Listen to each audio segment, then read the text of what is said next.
ರಾಜ್ಯ ಸಚಿವ ಸಂಪುಟ ವಿಸ್ತರಣೆಗೆ ಸಂಬಂಧಿಸಿದಂತೆ ಹೈಕಮಾಂಡ್ ಮಟ್ಟದ ಹೈ ವೋಲ್ಟೇಜ್ ಮೀಟಿಂಗ್ ಕುತೂಹಲವನ್ನು ಸೃಷ್ಟಿಸಿದೆ. ಮುಖ್ಯಮಂತ್ರಿಗಳಾಗಿರುವಂತಹ ಡಿ ಕೆ ಶಿವಕುಮಾರ್ ಅವರು ಮತ್ತೆರಡು DCM ಹುದ್ದೆ ಸೃಷ್ಟಿಸುವುದಕ್ಕೆ ಒಲವು ತೋರಿದ್ದಾರೆ ಅಂತ ಹೇಳಲಾಗ್ತಾ ಇದೆ. ಲಿಂಗಾಯತ ಸಮುದಾಯದಿಂದ ಒಬ್ಬರು ಮತ್ತು ಹಿಂದುಳಿದ ವರ್ಗದಿಂದ ಒಬ್ಬರಿಗೆ DCM ಹುದ್ದೆಯನ್ನು ಸೃಷ್ಟಿಸಿದರೆ 2028ರ ವಿಧಾನಸಭಾ ಚುನಾವಣೆಗೆ ಅನುಕೂಲ ಆಗಲಿಕ್ಕಿದೆ ಮತ್ತು ಪಕ್ಷದೊಳಗೆ ಈಗ ಇರುವಂತಹ ಆಂತರಿಕ ಬಿಕ್ಕಟ್ಟನ್ನು ಬಗೆಹರಿಸಬಹುದು ಅನ್ನೋದು DKC ಅವರ ಲೆಕ್ಕಾಚಾರ ಅಂತ ಬಹಳ ದೊಡ್ಡ ಮಟ್ಟದಲ್ಲಿ ಕಾಂಗ್ರೆಸ್ ವಲಯದಲ್ಲಿ ಚರ್ಚೆ ಆಗ್ತಾ ಇದೆ. ಮಾತನಾಡ್ತಾ ಹೋಗೋಣ. ನಮಸ್ಕಾರ, ಸುಮನ್ ಟಿವಿ ಕನ್ನಡಕ್ಕೆ ಸ್ವಾಗತ. ನಾನು ಶ್ರೀರಾಜ್ ವಕ್ವಾಡಿ.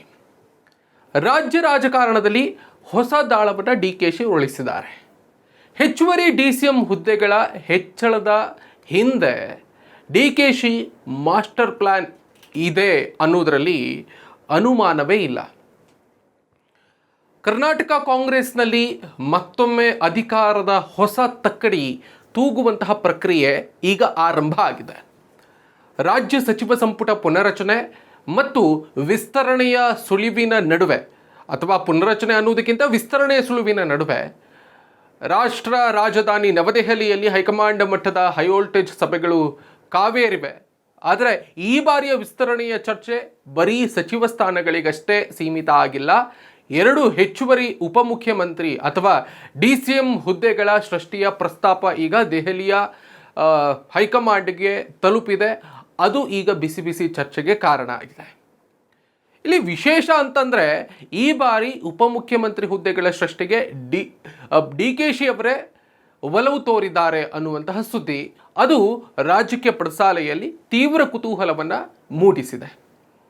ಈ ಮಾಸ್ಟರ್ ಪ್ಲಾನ್ ಹಿಂದೆ ಕೆಲ ವ್ಯಕ್ತಿಗಳ ಅಧಿಕಾರದ ದಾಹಕ್ಕಿಂತ ಸಾಮಾಜಿಕ ಪ್ರಾತಿನಿಧ್ಯದ ರಾಜಕಾರಣ ಹೆಚ್ಚಾಗಿ ಮತ್ತು 2028ರ ಚುನಾವಣೆಯ ದೀರ್ಘಕಾಲೀನ ತಂತ್ರಗಾರಿಕೆ ಎದ್ದು ಕಾಣಿಸ್ತಾ ಇದೆ. DK ಶಿವಕುಮಾರ್ ಅವರು ಈ ಎಲ್ಲ ತಂತ್ರಗಾರಿಕೆಗೆ ಬಹಳ ಕೆಲಸ ಮಾಡ್ತಾರೆ, ಬಹಳ ಯೋಚನೆಯನ್ನು ಕೂಡ ಮಾಡ್ತಾರೆ. ಅಧಿಕಾರ ಹಂಚಿಕೆಯಿಂದ ಸಾಮಾಜಿಕ ನ್ಯಾಯದ ಹಾದಿಯತ್ತ ಸಾಗ್ತಾ ಇದೆ ಕಾಂಗ್ರೆಸ್ ಅನ್ನುವಂತಹ ಪ್ರಶ್ನೆ ಮೂಡಿ ಬರ್ತಾ ಇದೆ. DKC ಅವರು ಕೂಡ ಅದಕ್ಕೆ ಮನಸ್ಸು ಮಾಡಿರೋದು ಕೂಡ ಇಲ್ಲಿ ಉಲ್ಲೇಖನೀಯ. ಹಿಂದುಳಿದ ವರ್ಗಗಳು, ದಲಿತರು ಮತ್ತು ಅಲ್ಪಸಂಖ್ಯಾತರ ರಾಜಕೀಯ ಪಾಲುದಾರಿಕೆ ಯಾವಾಗಲೂ ಕೂಡ ಮುಖ್ಯ ಚರ್ಚಾ ವಸ್ತು ಕಾಂಗ್ರೆಸ್ ವಲಯದಲ್ಲಿ. ಲಿಂಗಾಯತ ಮತ್ತು ಹಿಂದುಳಿದ ವರ್ಗಗಳ ಪ್ರಾತಿನಿಧ್ಯ ನೀಡುವುದಕ್ಕೆ ಮುಂದಾಗಿರುವುದು ಕೂಡ ಇಲ್ಲಿ ಸ್ಪಷ್ಟವಾಗಿ ಕಾಣಿಸ್ತಾ ಇದೆ.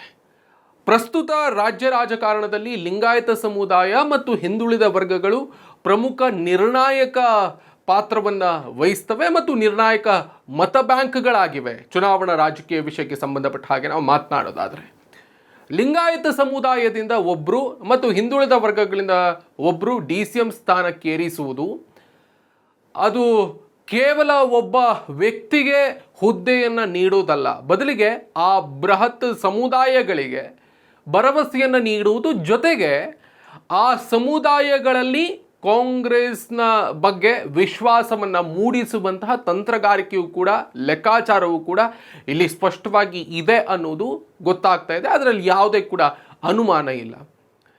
ಈಗಿನ ರಾಜಕೀಯಕ್ಕೆ ಅದು ಅನಿವಾರ್ಯವೂ ಕೂಡ ಹೌದು. ಕಾಂಗ್ರೆಸ್ ಅದನ್ನು ಪಾಲಿಸ್ತಾ ಇದೆ, ಮಾಡ್ತಾ ಇದೆ. ಅದು ಯಾವುದೇ ಪಕ್ಷ ಆದರೂ ಕೂಡ ಅದು ಮಾಡುತ್ತೆ. BJP ಮತ್ತು RSS ರೂಪಿಸಿರುವಂತಹ ಹಿಂದುತ್ವದ ಮತಧ್ರುವೀಕರಣದ ರಾಜಕಾರಣಕ್ಕೆ ಪ್ರತಿಯಾಗಿ ಕಾಂಗ್ರೆಸ್ ತಾನು ಸಾಮಾಜಿಕ ಸಮತೋಲನ ಅಥವಾ ಸೋಷಿಯಲ್ ಇಂಜಿನಿಯರಿಂಗ್ ಅಂತ ಹೇಳ್ತಾರಲ್ಲ, ಅದನ್ನು ಕಾಯ್ದುಕೊಂಡಿದೆ ಅಂತ ತೋರಿಸುವುದಕ್ಕೆ ಇದು ಅತ್ಯಂತ ಪರಿಣಾಮಕಾರಿ ಅಸ್ತ್ರ ಅನ್ನುವ ರೀತಿಯಲ್ಲಿ ಕಾಣಿಸ್ತಾ ಇದೆ. ಅದು ರಾಜಕೀಯ ಬಲದಲ್ಲಿ ಬಹಳ ದೊಡ್ಡ ಮಟ್ಟದಲ್ಲಿ ಚರ್ಚೆ ಆಗ್ತಾ ಇದೆ. DKCಯ ಲೆಕ್ಕಾಚಾರ ಏನು ಹಾಗಾದರೆ? ಪಕ್ಷದ ಮೇಲಿನ ಹಿಡಿತವೇ ಅಥವಾ ಸಂಘಟನಾ ಬಲವೇ ಅನ್ನುವಂಥ ಪ್ರಶ್ನೆಯೂ ಕೂಡ ಉದ್ಭವ ಆಗುತ್ತೆ. DK ಶಿವಕುಮಾರ್ ಅವರು ತಾವೊಬ್ಬರೇ ನಿರ್ಣಾಯಕ ಆಗಿ ಉಳಿಯುವುದಕ್ಕೆ ಬಯಸ್ತಾರೆ ಅನ್ನುವಂತಹ ಆರಂಭಿಕ ರಾಜಕೀಯ ಕಲ್ಪನೆಯನ್ನು ಈ ಬೆಳವಣಿಗೆಗಳು ಸುಳ್ಳಾಗಿಸುವಂತೆ ಕಾಣಿಸ್ತಾ ಇದೆ. ಇಲ್ಲ, ಎಲ್ಲರೂ ಕೂಡ ಸಾಮೂಹಿಕ ನಾಯಕತ್ವ ಬೇಕು ಅನ್ನುವ ನಿಟ್ಟಿನಲ್ಲಿ DKC ಅವರು ಇದ್ದಾರೆ ಅನ್ನುವಂಥದ್ದು ಇಲ್ಲಿ ಗೊತ್ತಾಗ್ತಾ ಇದೆ. ಇದರ ಹಿಂದೆ 3 ಪ್ರಮುಖ ರಾಜಕೀಯ ತಂತ್ರಗಳಿವೆ. ಅದು ಇಲ್ಲಿ ಮುಖ್ಯ ಅಂಶ.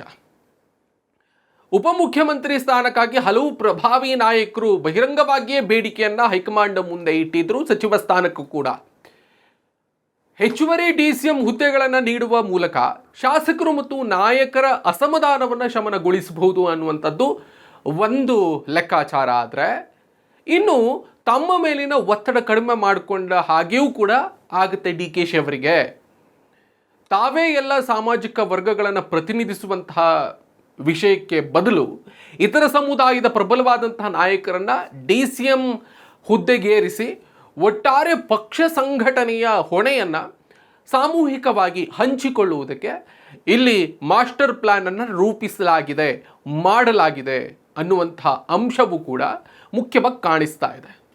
ಇನ್ನು ಇದು 2028ರ ವಿಧಾನಸಭಾ ಚುನಾವಣೆಗೆ ಒಂದು ತಡೆರಹಿತ ಯೋಜನೆ ಎಂಬಂತೆಯೂ ಕೂಡ ಕಾಣಿಸ್ತಾ ಇದೆ. BJP ಮತ್ತು JDS ಮೈತ್ರಿಯಾಗಿ ಚುನಾವಣೆಯನ್ನು ಎದುರಿಸ್ತಿರುವಂತಹ ಸಂದರ್ಭದಲ್ಲಿ ಈ ರೀತಿಯಾಗಿ ಒಂದು ತಂತ್ರವೂ ಕೂಡ ಕಾಣಿಸ್ತಾ ಇದೆ. ವಿಧಾನಸಭಾ ಚುನಾವಣೆಯ ವೇಳೆಗೆ ವಿರೋಧ ಪಕ್ಷಗಳಾದಂತಹ, ನಾನಾಗಲೇ ಹೇಳಿದ ಹಾಗೆ BJP JDS ಮೈತ್ರಿಯನ್ನು ಎದುರಿಸುವುದಕ್ಕೆ ಕಾಂಗ್ರೆಸ್ಗೆ ಪ್ರಾದೇಶಿಕ ಮತ್ತು ಸಮುದಾಯ ಆಧಾರಿತ ಗಟ್ಟಿ ಪ್ರಬಲ ನಾಯಕತ್ವದ ಅಗತ್ಯ ಇದೆ. ಅದರ ಭಾಗವಾಗಿ ಈ ರಣತಂತ್ರಕ್ಕೆ DKಶಿ ಚಕ್ರವ್ಯೂಹವನ್ನು ರಚನೆ ಮಾಡಿದ್ದಾರೆ ಅಂತ ಸ್ಪಷ್ಟವಾಗಿ ಕಾಣಿಸ್ತಾ ಇದೆ. ಈ ಉಪಮುಖ್ಯಮಂತ್ರಿ ಅಥವಾ DCM ಹುದ್ದೆ ನೀಡುವುದು ಬರೀ ಚುನಾವಣಾ ತಂತ್ರವೇ ಅಥವಾ ಸಾಂಕೇತಿಕ ರಾಜಕಾರಣ ಅನ್ನುವಂತಹ ಪ್ರಶ್ನೆ ಉದ್ಭವ ಆಗುತ್ತೆ. ಅದು ಹಾಗೆ ಮಾತ್ರ ಉಳಿಬಾರದು ಕೂಡ. ಆ ಹುದ್ದೆಗಳಿಗೆ ಸೂಕ್ತ ಅಧಿಕಾರ ಮತ್ತು ಆಯಾ ಸಮುದಾಯಗಳ ನೈಜ ಅಭಿವೃದ್ಧಿಗೆ ಶ್ರಮಿಸುವಂತಹ ಅವಕಾಶವೂ ಕೂಡ ಆಡಳಿತ ಮಟ್ಟದಲ್ಲಿ ಸಿಗಬೇಕು. ಹೆಚ್ಚುವರಿ DCM ಹುದ್ದೆಗಳನ್ನು ಸೃಷ್ಟಿಸೋದ್ರಿಂದ ಆಡಳಿತದಲ್ಲಿ ಅನಗತ್ಯ ಶಕ್ತಿ ಕೇಂದ್ರಗಳು ಅಥವಾ ಅದನ್ನು ನಾವು ಪವರ್ ಸೆಂಟರ್ಸ್ ಅಂತ ನಾವೇನು ಕರಿತೀವಲ್ಲ, ಅದು ಸೃಷ್ಟಿ ಆಗದೇ ಇರುವ ಹಾಗೆ ಕಂಡುಕೊಳ್ಬೇಕಾಗತ್ತೆ. ಹೈಕಮಾಂಡ್ನ ಒಂದು ಜವಾಬ್ದಾರಿ ಕೂಡ ಇದಕ್ಕೆ ಬೇಕಾಗುತ್ತೆ. ಹಾಗಾದರೆ ಯಾರ್ಯಾರಿಗೆ ಈ ಒಂದು ಹೆಚ್ಚುವರಿ DCM ಪಟ್ಟ ಸಿಗಬಹುದು ಅನ್ನುವಂಥ ಪ್ರಶ್ನೆ ಕೂಡ ಉದ್ಭವ ಆಗುತ್ತೆ. ಕಾಂಗ್ರೆಸ್ ಹೈಕಮಾಂಡ್ ಹೆಚ್ಚುವರಿ ಉಪಮುಖ್ಯಮಂತ್ರಿ ಹುದ್ದೆಗಳನ್ನು ಸೃಷ್ಟಿಸುವುದಕ್ಕೆ ಮುಂದಾದರೆ ಲಿಂಗಾಯತ ಮತ್ತು ಹಿಂದುಳಿದ ವರ್ಗಗಳ ಕೋಟದಲ್ಲಿ ಯಾರಿಗೆ ಈ ಪಟ್ಟ ಒಲಿಬಹುದು ಎನ್ನುವ ಪ್ರಶ್ನೆ ಕುತೂಹಲವಾಗಿ ಈಗ ಕಾಡ್ತಾ ಇದೆ. ಮೊದಲಿಗೆ ಲಿಂಗಾಯತ ಸಮುದಾಯಕ್ಕೆ DCM ಸ್ಥಾನ ನೀಡಿದರೆ ಉತ್ತರ ಕರ್ನಾಟಕ ಮತ್ತು ಮಧ್ಯ ಕರ್ನಾಟಕದಲ್ಲಿ ಕಾಂಗ್ರೆಸ್ ಪಕ್ಷಕ್ಕೆ ಹಿಡಿದಿರುವಂತಹ ಪಟ್ಟನ್ನು ಮತ್ತಷ್ಟು ಗಟ್ಟಿಗೊಳಿಸಿಕೊಳ್ಳಬಹುದು ಎಂಬ ಲೆಕ್ಕಾಚಾರವೂ ಕೂಡ ಇದೆ. ಮತ್ತು ಆ ಭಾಗದಲ್ಲಿ ಕಾಂಗ್ರೆಸ್ ಮತ್ತಷ್ಟು ಪ್ರಭಾವವನ್ನು ಬೀರಬಹುದು ಅನ್ನುವಂಥ ಲೆಕ್ಕಾಚಾರ ಇದೆ. ಮೊದಲು ಈ ಲಿಂಗಾಯತ ಸಮುದಾಯದ ಕೋಟದಲ್ಲಿ ಕೇಳಿ ಬರ್ತಾ ಇರುವಂಥ ಹೆಸರು MB ಪಾಟೀಲ್ ಅವರದು. ಕಾಂಗ್ರೆಸ್ನ ಲಿಂಗಾಯತ ನಾಯಕರಲ್ಲಿ ಅಗ್ರಗಣ್ಯರು MB ಪಾಟೀಲರು. ಉತ್ತರ ಕರ್ನಾಟಕ ಭಾಗದಲ್ಲಿ ಗಟ್ಟಿ ಬೆಂಬಲವನ್ನು ಅವರು ಹೊಂದಿದ್ದಾರೆ. ಹೈಕಮಾಂಡ್ ಮಟ್ಟದಲ್ಲೂ ಕೂಡ ಉತ್ತಮವಾದಂತಹ ಸಂಪರ್ಕವನ್ನು ಹೊಂದಿದ್ದಾರೆ. ಲಿಂಗಾಯತ ಕೋಟದಲ್ಲಿ DCM ಸ್ಥಾನಕ್ಕೆ ಅತ್ಯಂತ ಪ್ರಬಲ ಸ್ಪರ್ಧಿ ಕೂಡ ಹೌದು ಅನ್ನುವಂಥ ಲೆಕ್ಕಾಚಾರದಲ್ಲಿ ಇತ್ತೀಚೆಗೆ ಅವರ ಬೆಂಬಲಿಗರೆಲ್ಲರೂ ಕೂಡ ಒಂದಿಷ್ಟು ಬೇಡಿಕೆಯನ್ನು ಇಟ್ಟರು, ಅವರಿಗೆ ಹುದ್ದೆಯನ್ನು ನೀಡಬೇಕು DCM ಹುದ್ದೆಯನ್ನು ಅಂತ.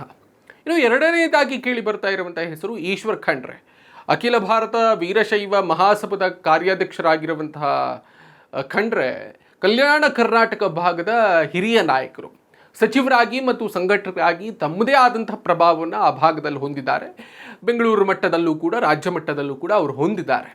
ವೀರಶೈವ ಲಿಂಗಾಯತ ಸಮುದಾಯವನ್ನು ಪ್ರತಿನಿಧಿಸುವುದಕ್ಕೆ ಇವರ ಹೆಸರು ಮುಂಚೂಣಿಗೆ ಬರಬಹುದು ಅನ್ನುವಂತಹ ಚರ್ಚೆಗಳು ಈಗ ಕೇಳಿ ಬರ್ತಾ ಇದೆ. ಇನ್ನು ಮೂರನೆಯದಾಗಿ ಕೇಳಿ ಬರ್ತಾ ಇರುವಂತಹ ಹೆಸರು ಡಾಕ್ಟರ್ ಶರಣಪ್ರಕಾಶ್ ಪಾಟೀಲ್ ಅವರ ಹೆಸರು.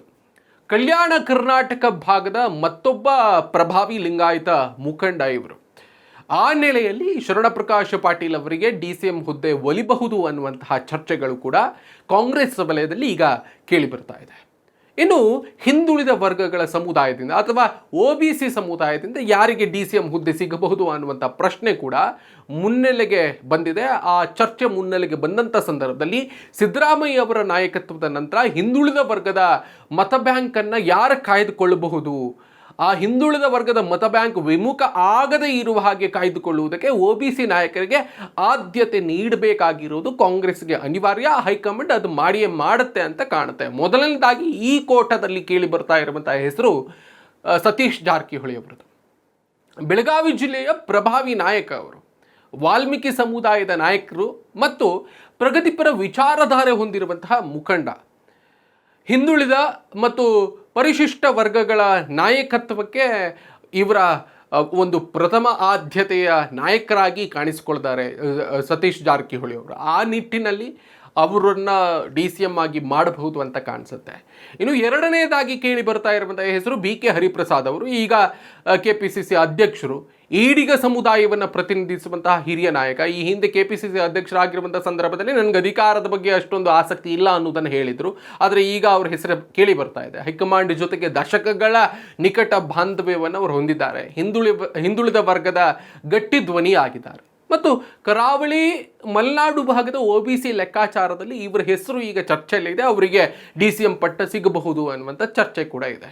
ಇನ್ನು ಮೂರನೇದಾಗಿ ಭೈರತಿ ಸುರೇಶ್ ಅವರ ಹೆಸರು ಕೇಳಿ ಬರ್ತಾ ಇದೆ. ಕುರುಬ ಸಮುದಾಯದ ಪ್ರಭಾವಿ ನಾಯಕರಾಗಿದ್ದು ಸಿದ್ದರಾಮಯ್ಯ ಅವರ ಆಪ್ತ ವಲಯದಲ್ಲಿ ಅವರು ಗುರುತಿಸಿಕೊಂಡಿದ್ದಾರೆ. ಕುರುಬ ಸಮುದಾಯಕ್ಕೆ DCM ಪ್ರಾತಿನಿಧ್ಯ ನೀಡಲೇಬೇಕು ಎಂಬ ಒತ್ತಡ ಒಂದು ವೇಳೆ ಕೇಳಿ ಬಂದರೆ ಇವರ ಹೆಸರು ಮುಂಚೂಣಿಗೆ ಬರಬಹುದು ಅಥವಾ ಅವರಿಗೆ ಆ ಒಂದು DCM ಪಟ್ಟ ಸಿಗಬಹುದು.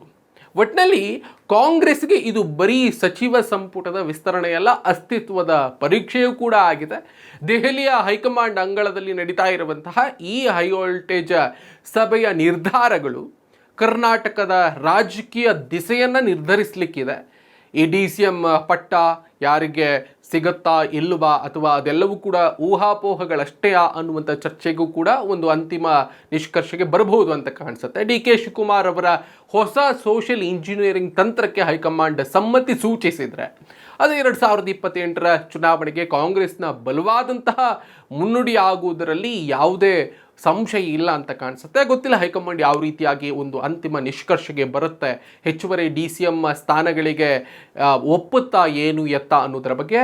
ಈಗ DK ಅವರೇ ಸ್ವತಃ ಹೆಚ್ಚುವರಿ DCM ಸ್ಥಾನಕ್ಕೆ ಬೇಡಿಕೆಯನ್ನು ಹೈಕಮಾಂಡ್ ಮುಂದೆ ಇಟ್ಟಿದ್ದಾರೆ ಅನ್ನುವಂಥ ಚರ್ಚೆಗಳೆಲ್ಲವೂ ಕೂಡ ಇದೆ. ನೋಡೋಣ ಯಾವ ರೀತಿಯಾಗಿ ಇನ್ನೊಂದೆರಡು ದಿನಗಳಲ್ಲಿ ಅದಕ್ಕೆ ಅಂತಿಮವಾದಂತಹ ತೀರ್ಮಾನವನ್ನು ಕಾಂಗ್ರೆಸ್ ಹೈಕಮಾಂಡ್ ಮಾಡಬಹುದು ಅಂತ ಕಾಣಿಸುತ್ತೆ. ಕಾದು ನೋಡೋಣ. ಈ ಎಲ್ಲ ವಿಷಯಗಳ ಬಗ್ಗೆ ನಿಮಗೇನು ಅನಿಸುತ್ತೆ ಕಮೆಂಟ್ ಮಾಡಿ ತಿಳಿಸಿ. ಥ್ಯಾಂಕ್ ಯು ಸೋ ಮಚ್ ಈವರೆಗೆ ಈ ಒಂದು ಸ್ಪೆಷಲ್ ಎಕ್ಸ್ಪ್ಲೈನರನ್ನು ನೋಡಿರೋದಕ್ಕೆ ಮತ್ತು ಕೇಳಿರೋದಕ್ಕೆ. ನಾನು ನಿಮ್ಮಲ್ಲಿ ಒಂದು ರಿಕ್ವೆಸ್ಟ್ ಮಾಡ್ಕೊಳ್ತೀನಿ, ನೀವಿನ್ನೂ ಕೂಡ ಸುಮನ್ TV ಕನ್ನಡದ ಸಬ್ಸ್ಕ್ರೈಬರ್ ಅಲ್ಲದೇ ಇದ್ದರೆ ಈ ಕೂಡಲೇ ಸಬ್ಸ್ಕ್ರೈಬ್ ಮಾಡಿಕೊಳ್ಳಿ. ಆ ಮುಖೇನವಾಗಿ ನಮ್ಮ ಎಲ್ಲ ಕಂಟೆಂಟ್ಗಳು ನಿಮಗೆ ಶೀಘ್ರದಲ್ಲೇ ತಲುಪುತ್ತೆ. Thank you.